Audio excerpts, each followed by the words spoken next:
আসসালামু আলাইকুম গাইজ, আবার নতুন একটা ভিডিও নিয়ে চলে আসলাম।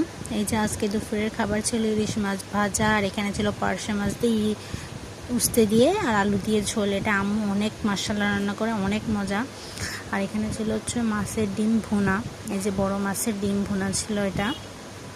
আর হচ্ছে এই যে এখানে ছিল ইলিশ মাছ, আর আমি এখানে প্লেটে ভাত নিয়ে নিয়েছিলাম। আবার এখান থেকে আমি ইলিশ মাছ ভাজা নিব।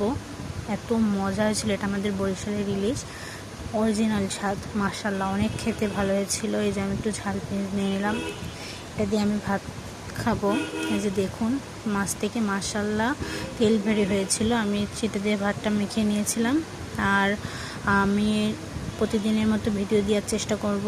হ্যাঁ, প্রতিদিন ভিডিও দেবো ইনশাআল্লাহ। আপনারা সবাই আমার পাশে থাকবেন, আমাকে সাপোর্ট করবেন, আর অবশ্যই আমার চ্যানেলটিকে সাবস্ক্রাইব করে রাখবেন নতুন নতুন ভিডিও পেতে হলে। এই যে আমি মাছ দিয়ে ভাতটা খেয়ে নিচ্ছি মাখিয়ে। দেখুন মাশাআল্লাহ অনেক সুন্দর তেল বেরিয়েছিল, আর এই মাছটায় ডিম ছিল, খুব মজা হয়েছিল মাছটা, অনেক মাশাআল্লাহ অনেক মজা স্বাদ ছিল মাছটা। সো খেতে থাকি। আমার ভিডিও ভালো লাগলে অবশ্যই সাবস্ক্রাইব করে পাশে থাকবেন। ধন্যবাদ, আল্লাহ হাফেজ।